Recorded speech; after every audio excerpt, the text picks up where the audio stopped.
The 501st Legion is perhaps the most well-known clone unit among Star Wars fans, thanks in no small part to the unit's prominence in Star Wars The Clone Wars. In Star Wars The Clone Wars, the 501st was commanded by Captain Rex, who served as Anakin Skywalker's clone liaison. But Rex wasn't the only officer affiliated with the 501st Legion. In fact, by the end of the Clone Wars, the unit had come under the command of a different clone, Commander Appo. Fans tend to forget Appo, which is a shame, since he was one of the most competent and interesting clone characters in the series. In this video, we'll be telling the story of this forgotten clone. This video is brought to you by Manscaped.com. Thankfully lads, Christmas has come early and Manscaped has got your boy, saving me from the anxiety of cutting myself before my Twi'lek date. First up, we have the classy Lawnmower 4.0, helping reduce nicks and cuts in your most sensitive areas. The Crop Reviver Ball Toner Spray and Crop Preserver Ball Deodorant should be the next items to stuff the stockings. Santa hasn't forgot about the Weed Whacker Nose and Ear Trimmer, of course, which uses skin-safe technology to prevent tugging and tears in your nose and ears. To top Christmas off, you're also covered head to toe by the Shiz 2.0 Luxury 6-piece stainless steel nail kit. But wait, you forgot to unwrap your complimentary shed travel bag and Manscaped anti-chafing boxer briefs. Don't wait, go to manscaped.com and use my promo code COVERT20 to get 20% off plus free international shipping plus those 2 free gifts. CC-1119 was originally a special operations trooper assigned to the 501st Legion. Early in the war, he was promoted to the rank of sergeant, and despite his low rank, he was allowed to participate in Alpha 17's Clone Commander training program, during which he took the name Appo. Shortly after this, he and the rest of the 501st Legion were deployed to the planet Umbara, tasked with invading the Umbaran capital from the west. During this battle, General Skywalker was abruptly recalled back to Coruscant, and the 501st came under the command of General Pong Krell.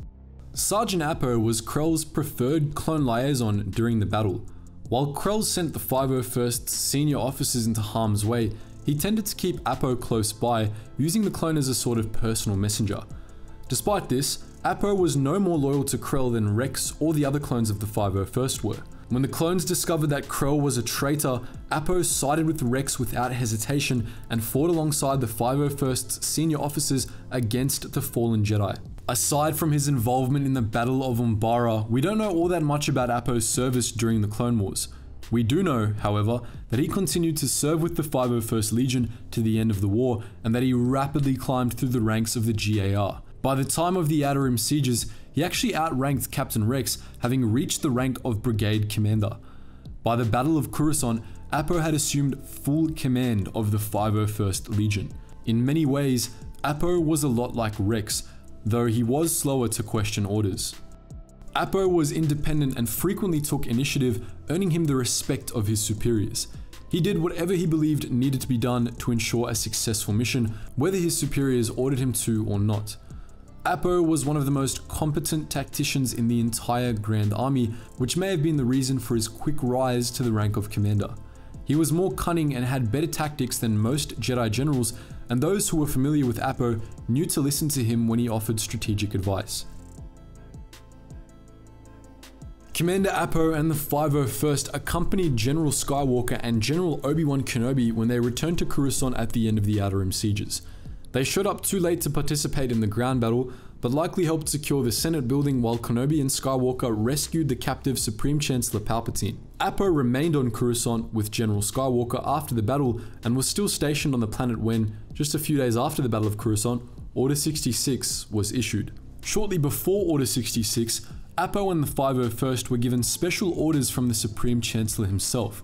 They were to accompany General Skywalker, now known as Darth Vader, to the Jedi Temple, where they were to kill everyone inside. Commander Appo and his men marched right behind Vader as he scaled the steps up the temple, killing the Gate Master and forcing the gates open. So began Operation Nightfall. Vader, Appo, and the 501st massacred the Jedi in the temple, from masters to younglings. After the bulk of the work was done, Vader left to attend to other matters, and Appo was left to secure the ruins of the temple. On his orders, the 501st blocked off all entrances to the temple, both to trap any survivors and to keep any unwanted observers out. When Senator Organa attempted to investigate the situation, it was Commander Appo who turned him away, threatening to kill the senator if he didn't leave the premises.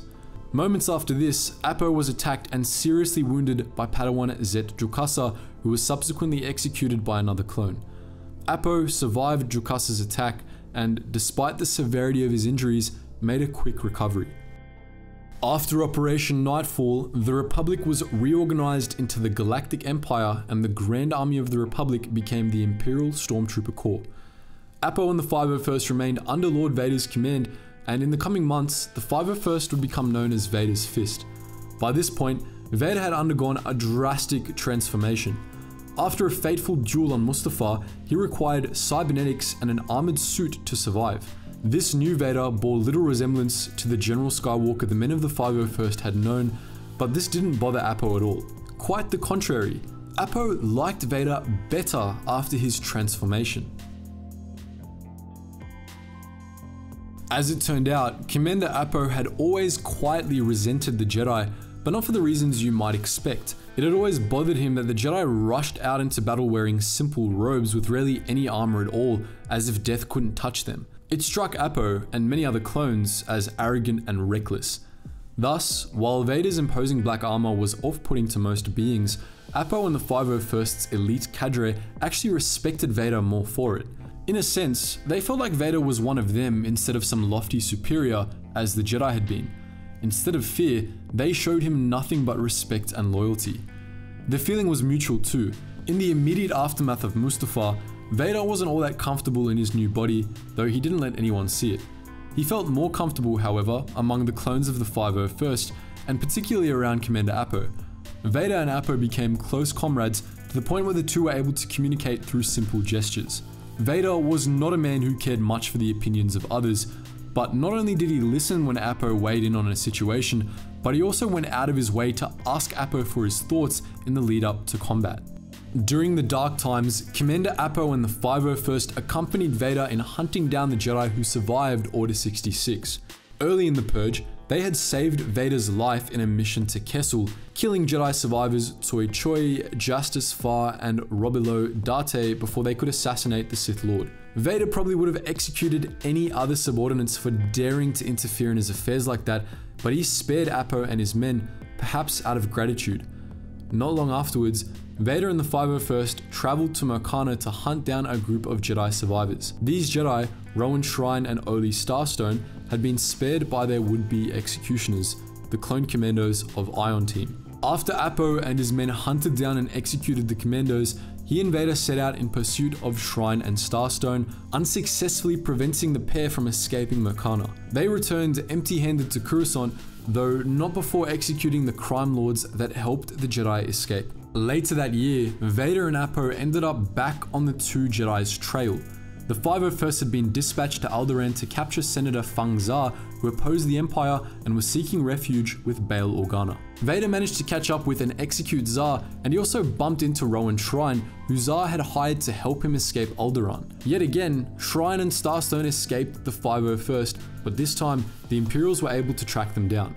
Vader was informed that the Jedi were hiding out on Kashyyyk, where they were rallying Jedi survivors to strike back at the Empire. The 501st linked up with Moff Tarkin to stage an assault on Kashyyyk. Tarkin had his own plans for the mission. He and the Emperor wanted to use the Jedi presence as an excuse to subjugate Kashyyyk and enslave the Wookiee population. Appo and Vader weren't part of this, however. They led the assault on the Jedi holdout.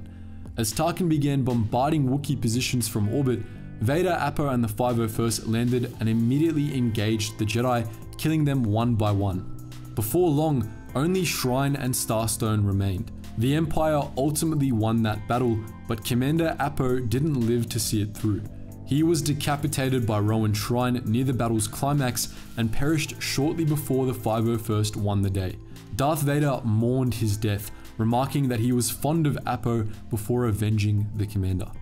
So that's the story of Commander Appo, one of the few people Darth Vader actually cared about. But what do you think? Is this the first time you're hearing about Commander Appo's love for Darth Vader and Darth Vader's love for Appo? Much of this story comes from the Legends novel Dark Lord: The Rise of Darth Vader, so if you're interested, we recommend you check that one out.